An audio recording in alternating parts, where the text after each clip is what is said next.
Hello friends, இன்றைக்கி நம்மளோட இந்த வீடியோவில் ஸ்வீட் கார்ன் வச்சு ஒரு சூப்பரான ரெசிபி தான் பண்ண போகிறேன். ஸ்வீட் கார்னில் எல்லோருக்குமே பிடிச்ச மாதிரி ஸ்வீட் கார்ன் வடை ரெடி பண்ணலாம். இன்றைக்கி ரொம்ப சூப்பராக இருக்கும்.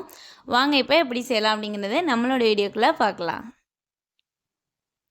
நான் இப்போது வடை செய்கிறதுக்கு ஸ்வீட் கார்ன் 1/2 கிலோ எடுத்துட்டேன். இந்த ஸ்வீட் கார்ன் நான் இன்றைக்கி உதுத்த ஸ்வீட் கார்ன் வாங்கிக்கிட்டேன். இந்த ஸ்வீட் கார்ன் நமக்கு சூப்பர் மார்க்கெட்லலாம் கிடைக்கும்.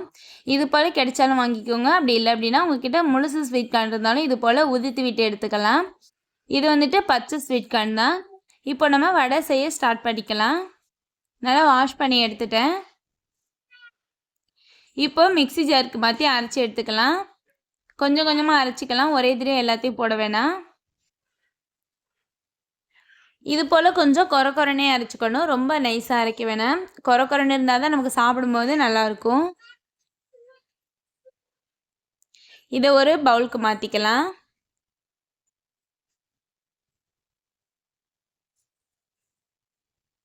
இதே போல் நம்ம எடுத்து வச்சுருக்க எல்லா ஸ்வீட் கார்னையுமே அரைச்சி எடுத்துக்கலாம். இப்போ நான் ஸ்வீட் கார்ன் எல்லாத்தையுமே அரைச்சிட்டேன்.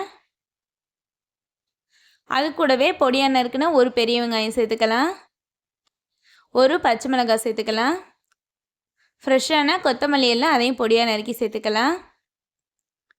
தேவையான அளவு உப்பு சேர்த்துக்கோங்க. சின்ன துண்டு இஞ்சி சேர்த்துக்கலாம். இஞ்சி சேர்க்குறதுனால நமக்கு வடை சாப்பிடும்போது நல்ல ஒரு டேஸ்ட்டு கிடைக்கும். அது கூடவே நமக்கு ஜீரணமாக ஆகும்.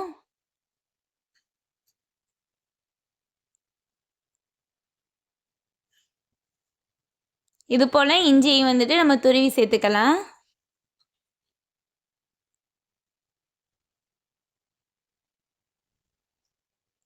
இது கூடவே 1/2 ஸ்பூன் சோம்பு சேர்த்துக்கலாம், மிளகாய்த்தூள் 1/2 ஸ்பூன், மஞ்சள் தூள் 1/4 ஸ்பூன், மிளகுத்தூள் 1/4 ஸ்பூன் சேர்த்துக்கலாம். இப்போது பச்சரிசி மாவு 2 ஸ்பூன் சேர்த்துக்கலாம். இது எல்லாத்தையுமே சேர்த்து நல்லா மிக்ஸ் பண்ணி விட்டுக்கணும். நமக்கு அந்த மாவு இந்த சோளம் எல்லாமே நல்லா மிக்ஸ் ஆகி வரணும்.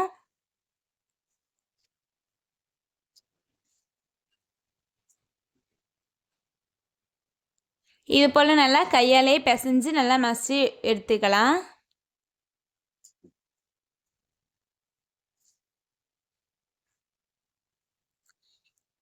இந்த டைமில் கடலை மாவு நான் ஒரு சின்ன கப்பில் எடுத்திருக்கேன். கடலை மாவு 4 ஸ்பூன் சேர்த்துக்கலாம். இதையும் சேர்த்து நல்லா மிக்ஸ் பண்ணி விடலாம். நமக்கு மாவு சேர்த்துட்டு நல்லா மிக்ஸ் பண்ணிவிட்டு அதுக்கப்புறம் நமக்கு பத்தலை அப்படின்னா இன்னும் கொஞ்சம் கூட சேர்த்துக்கலாம். நான் இப்போ நல்லா மிக்ஸ் பண்ணிட்டேன். இப்போ எப்படி இருக்கணும் அப்படின்னா, இது மாதிரி பிடிச்சி பார்த்தோம் அப்படின்னா இது போல் நல்லா பிடிக்க வரணும். அப்படி இருந்தாலே நமக்கு கரெக்டாக வடை பிடிக்க வந்துடும். எனக்கு கரெக்டாக இருக்குது. இப்போ நமக்கு வடைக்கு தேவையான மாவு ரெடி ஆகிடுச்சு.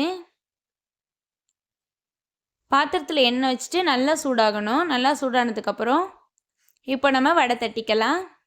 இது போல் உருண்டை பிடிச்சிட்டு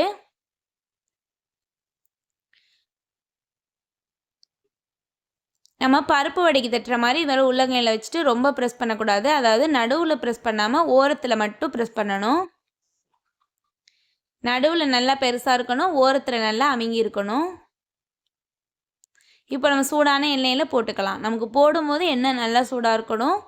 அதுக்கப்புறம் மீடியம் ஃப்ளேமில் வச்சுட்டு ஃப்ரை பண்ணி எடுக்கணும். இது மாதிரி அப்பப்போ லைட்டாக திருப்பி விட்டுக்கலாம்.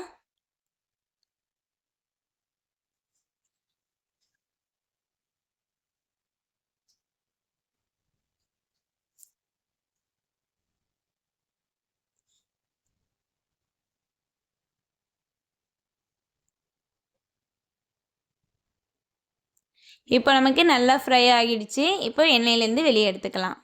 ரொம்பவே சூப்பராக இருக்குல்ல, பார்க்கும்போது அவ்வளோ அழகாக இருக்குது, கலர்ஃபுல்லாகவும் இருக்குது.